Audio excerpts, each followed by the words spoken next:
Hey, Jai Baba. I'm Sunil Dhar, and my family connection with Baba begins with my grandfather. Have to be a little louder, sorry. Okay, my family connection with Baba begins with my grandfather, T.M. Dhar. So, this is a family tree. It's probably small, it's clean and small, so maybe people are far difficult to see. This is my grandfather, T.M. Dhar. He met Baba in 1944, first time, and I'll tell you the story of how we met.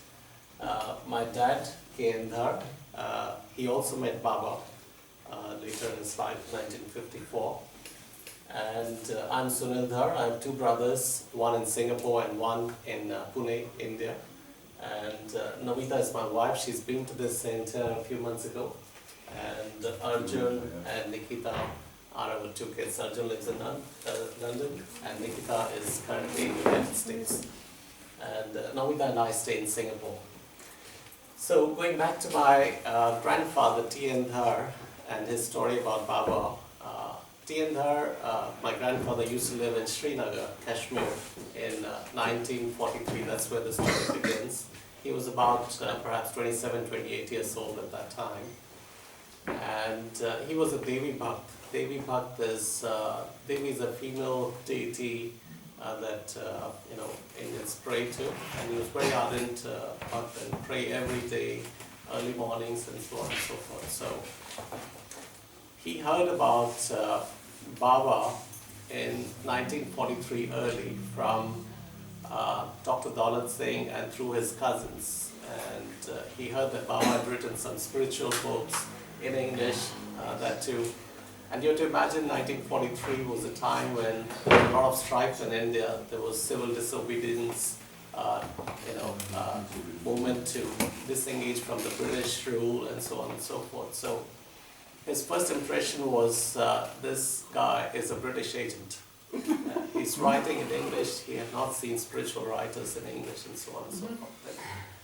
A few days later, from that incident, he saw a pamphlet which had a picture of Baba. And when he saw the picture of Baba, he looked at the picture, he said, oh, the guy looks very handsome and neat and clean and well-fed and so on and so forth. So he must be drinking a lot. That's what he's... So, well, that passes, and then he put it aside. But within a couple of months from that incident of hearing about Baba and seeing the pamphlet, he had a dream. And in the dream, he hears that Baba is coming to a particular place and delivering a lecture. And he's thinking in his dream that he's going to expose this man today. And he sees a large crowd and Baba is not coming, and 12 o'clock he's supposed to come, 12:15 he's not arrived, and he starts telling people this guy is a crook, he won't come, believe me, and this and that. And then suddenly, at some point in his dream again, it's all in a dream, he sees the crowd disperse and Baba appearing from front, and he walking proactively towards Baba, and he fell on Baba's feet. And he described that he tried very hard to get up by himself, and he couldn't get up. He was prostrate on his feet. And then he realized there's some power that is connecting me to Baba. And he started writing to Baba in 1943. He wrote letters, and one of the letters is here. This is August 22, 1943, and this is a response from R.D.K. Rani, and there's a letter that he wrote. I don't have all the letters, there's some we preserved, to seek time with Baba and come and see him, but he was told that till such time that Baba's darshan is had by you, the brightest means of raising yourself to the heights of receiving grace from him is his name, his picture, his literature, and his constant remembrance through a longing of an afflicted heart to love him. So he was told to wait. Please wait. It's not time yet to come over and see Baba. And then what happened is, in 1944, Baba traveled to Srinagar, and it was supposed to be a spiritual secret visit. And my grandfather somehow, through some coincidences, got a whiff of it. He heard that perhaps Baba is in Srinagar, and he started going to hotels and checking the places of, places where tourists would stay. And at one place, at a particular hotel, Majestic Hotel, where Baba was actually staying, he went in, he knocked, nobody was there. There was just a young 10-year-old boy there, and he asked him, did you see a man with long hair and a long mustache living in this house? And the boy responded very quickly. He said, in Kashmiri, he said, Kol Maharaj. Kol Maharaj is dumb king. So he knew that this guy is silent, and I think he's Baba is staying here. So that was the hint. But it was supposed to be a secret visit, and he's not supposed to. He goes to the reception, people tell him there's nobody in the house. He tries to walk up, and there was one of the Baba's key disciples, Pendu. He was there. He blocked the way. So he told him, there's nobody here. He said, no, Baba's here. And sorry, before that, while he was at the door, Baba had shown him a glimpse of his face. Just for a second, he looked out the window, and my grandfather knew Baba is here. So he tried to go in. Pendu stopped him, and Pendu told him, "Oh, this you must have seen my cook. He looks like fair, and, so there's no Baba here. It's some mistake, something." And then again he said, no. My grandfather stayed persistent. No, I have to go in and I have to see Baba and so on. So Pendu told him, no, there are 5 very sick women inside. They have tuberculosis and they are about to die. Please don't disturb us, and this and that. So there's a lot of, it seems, commotion, and Baba heard it, and Baba came out, and Baba told Pendu, just let them come in for a minute. And he got first darshan of Baba for a minute at that time. And I think the way he described those darshans, I've heard from him directly. Baba had a magical personality, and it was like sun in front of you. Every time you looked up towards Baba, you couldn't hold your eyes there because there was so much of radiance from Baba. So anyway, that 1-minute darshan, I think they bowed down to Baba's feet and so on, but then he went back and he slept through the night. He couldn't sleep apparently, and early morning he woke up and he wanted to go up again to see Baba. Although it was not allowed, he was told not to come again. And on the way he thought, I'll just wait outside, I won't go inside, and maybe Baba will come out for a stroll or something. I'll just keep waiting whole day just to see him. And then while he's on the way, he suddenly realized, I should have carried something. I should have had flowers in my hand or something to offer to Baba, and I got nothing, so it's not so nice. And he had very little money in his pocket. And early morning, it seems a person comes across walking with a big bouquet of flowers, very unusual. And he charged him exactly the same amount my grandfather had in the pocket. The bouquet was very expensive, apparently very big, but he just had very little money, and he gave, and man just walked away. And as he walks towards the door, he got an urge, let me just step in a couple of steps. He walked into the steps, and he saw Baba standing at the door waiting for him, apparently. There was nobody else. He didn't see any servants, he didn't see Pendu, nobody was there, just Baba and him. And Baba hinted him to just leave the bouquet at his feet, and quietly left the bouquet there, and he left. So that was second meeting in the same year that my grandfather had with Baba. Thereafter, he's been just constant disciple until his death, my grandfather with Baba. So the story is endless. I've lived with him my early childhood. We used to have all the Baba disciples come to our home in Delhi. We used to live in Delhi at that time. And I'll show you some more letters that he used to communicate with Baba, just a few. here. This is a picture of Baba. This is my grandfather. This is his cousin, Mr. P.N. Ganju. And this is another gentleman in Kashmir, also a distant cousin, Mr. Shambhunath Pia. This is Dr. Daulat Singh, one of the very ardent Baba believers and disciples, Baba lovers, that he used to live in Kashmir. Through him, they got to know rest of them. And I think this is Dr. Ken, also Baba close disciple. And I believe this picture must be 1944, 44-ish, yeah. And this is 7 January 48. Again, my grandfather used to communicate through letters while in Kashmir to Baba very frequently. And this is Dear Trilokyanath, Sri Baba received your letter 27 December. Sri Baba seems to be too much engrossed in his spiritual activity these days. Correspondence with him has stopped since last 6 months. He does not see people nor give darshan to anybody. Blah blah blah. Somehow I managed to convey the gist of your letter to Sri Baba. He was happy. He asked me to write to you that you need not worry about anything. He has his nazar on you and all your dear ones. He knows everything. He sends his love and blessing to you and all your family members at Kashmir. Now, 1948, again, very troubled times, especially in Kashmir. There was strife and so on and so forth. And my grandfather, around that time, moved to Delhi and he was separated from his family for a while. This is another letter by Adike Rani to my grandfather in 48. About a book. This is another short letter. Your card to Sri Baba dated 5th has been received. Baba was happy that his spiritual help has just reached you in nick of the time. So there was a connect already established. So he must have written to Baba that thank you very much for helping me spiritually, something. So Baba was happy that his spiritual help has reached you in the nick of the time.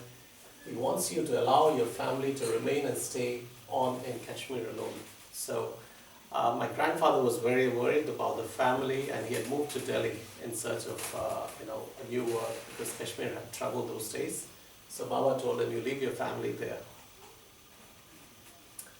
This is another letter in 1949. Your letter dated 26 reached Sri Baba today. Luckily this has been the last day of correspondence. If this letter had reached here tomorrow, I would not have been able to send you a reply. Your letter was read out to Baba. He would like you to keep your family in Kashmir and he tells you not to worry about anything. So again, reinstating the fact, leave your family in Kashmir. There's nothing to be afraid of. You make it a resolve to do your best in overcoming your difficulties and leave the rest to Baba. You should not worry more for what you cannot do. Baba sends his blessings and tells you again to have confidence in yourself and his blessing. Likewise, there are many other letters that were written first from my grandfather and then replies from Baba to him. I won't read each one of them. There's a lot of detail, some personal details as well that he has expressed to Baba and Baba has responded to him personally. This is a greeting, a telegram in 1963 at my dad's marriage. So it says, convey my blessings of love to your son, Kawanarayan, and his bride on their wedding day. Stop love to you all, Meher Baba. There's some more, likewise, this is by Adike Rani. This letter indicating this is some detail. This is by Balnathu to my grandfather. This is Bhauji, also writing to my grandfather.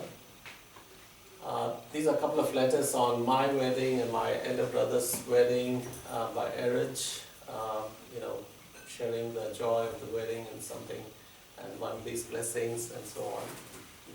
So I'll stop here about my grandfather. The journey was long. He left his body in 1980. 1980 he died. I was about 15 years old at that time in Delhi. Now my dad's story is another one. In 1954,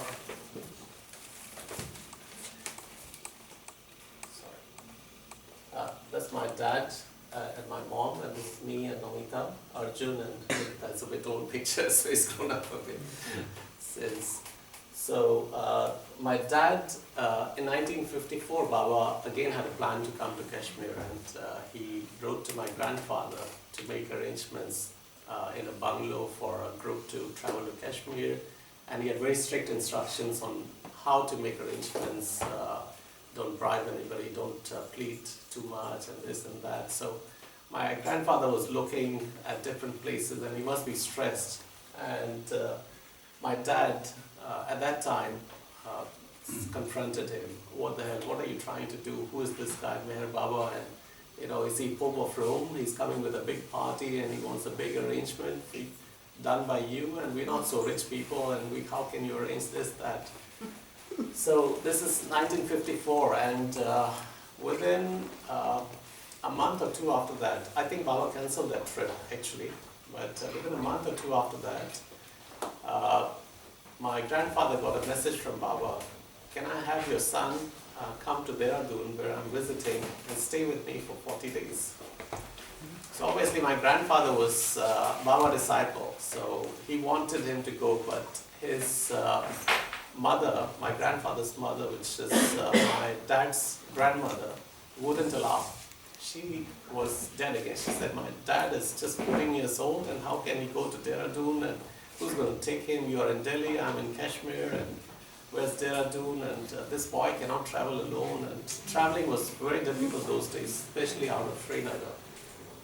It was like almost a 3-day journey, 2 days to travel to Jammu in a bus and through the hills. And she basically said no. And then in a couple of days, she goes to an astrologer to show my dad's horoscope for some reason. You know, it was common in those days to go to an astrologer or something. And the astrologer told her, this boy, you have to send him away from Kashmir immediately. There's danger to his life. Please send him away. And then she had no way. She had to send him out to Delhi, and then my dad somehow reached Dehradun. So that was the only escape he could have had at that time, out of Kashmir. So this was another kind of maybe a trap Baba had laid for my dad to come and see. So dad reached Dehradun, I think late 1954. Baba had Sahwas in Dehradun, and he stayed with Baba. Bit louder. Just a little bit louder. Oh, I see. Sorry. So my dad stayed with Baba in 1954 at Dehradun for a few days. He was supposed to stay for 40 days. The order was 40 days. But after he arrived Dehradun, and first few days, I think he stayed very close to Baba. He observed Baba's routine, and he saw that this man is not living like Pope of Rome. He's no lavish lifestyles, very, very frugal. The food is very, very simple. He wakes up very early in the morning, and he is working till late in the night. The mandali is also not having any special treatment. And Baba used to pass the food, leftover food, to my dad to eat. So he saw the food was nothing special as well. So his image changed, and during those 3 days, I've heard from my dad, the radiance of Baba and the attraction of Baba made him feel that he could do anything for Baba. In his words, he used to tell us that if Baba had asked him to jump from the hill at that time, he would do that without blinking his eyelid. So that was the attraction that Baba had. And after 3 days, I think Baba asked him to return back, but before returning, he asked my dad to give 3 promises. One was, first one, never to speak untruth, no lies. Second one was, I think, stay away from any bad actions. I don't remember exactly the second promise. And third one, most important, was remember me at all times. So just make sure you don't forget me. So Dad, I think, promised him those three things and returned back. And until last days of his life, he would always wear a Baba badge, come what may. Anything else he'd forgotten. He had Alzheimer's, but even during Alzheimer's, he would not forget Baba's badge, and he would put it always there. So that was his connect with Baba. Many, many small stories in between, endless number of stories. He had once, in between, I think that was 1980, he had difficulty at work. He was caught up in a case which was involving many officers, and he was one of them.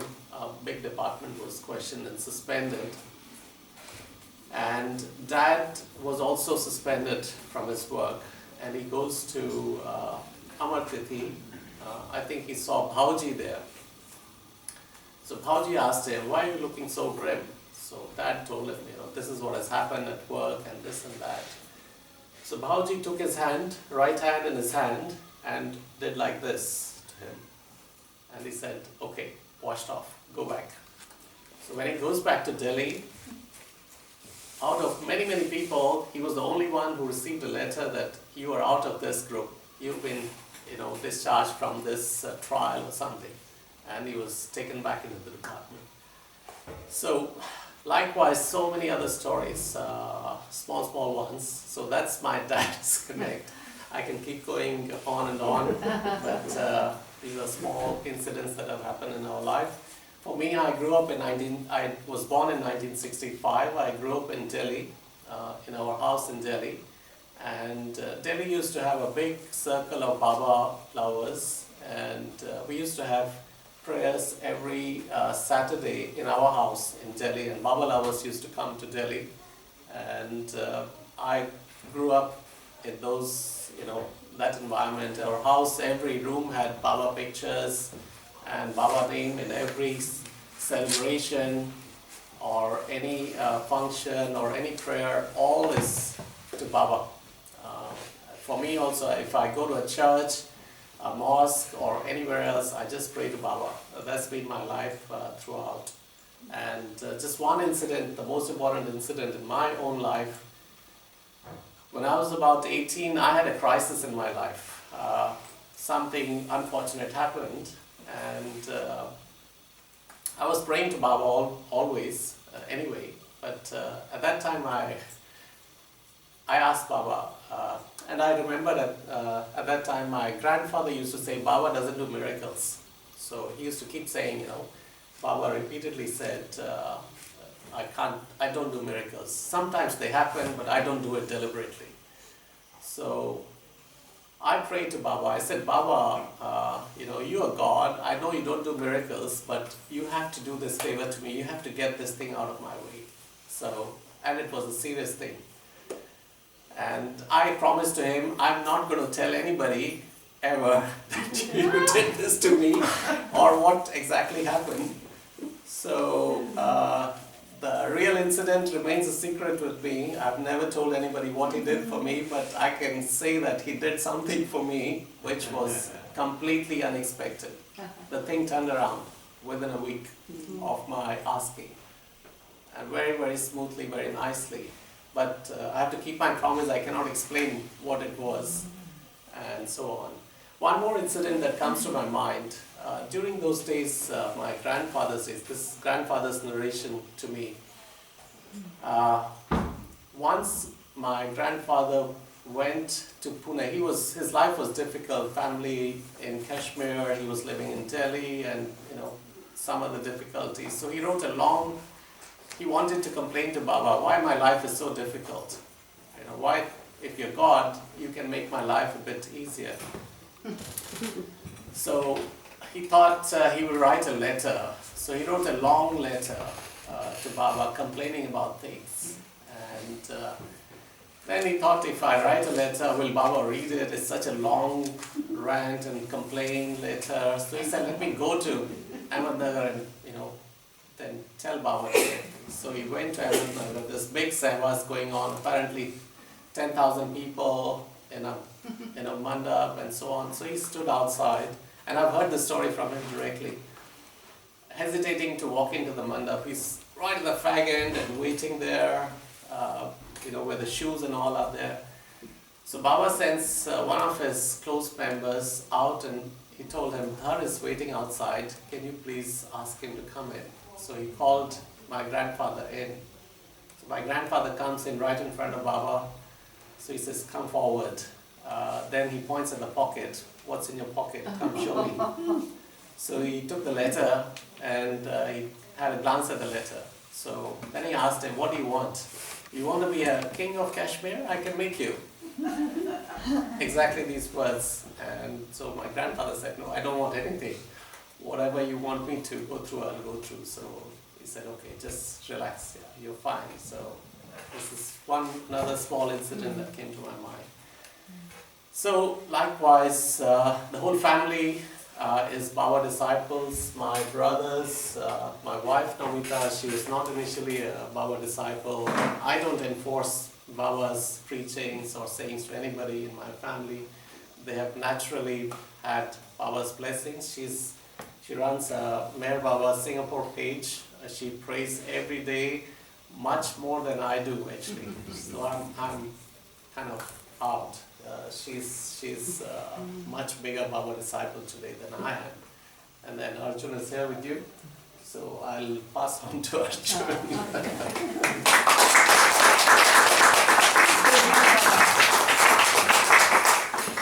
I'll just finish off with my journey to Baba, but I just wanted to add before that, the version of the story I heard from my granddad about him meeting Baba for the first time, because there are a few things particularly that he had told me. So it was hard for my granddad to get from Kashmir to Dehradun because his grandmother didn't want him to go. But there was one more obstacle, which was that my granddad himself didn't want to go. So my great-granddad had said to him, Baba has called you to stay with him for 40 days.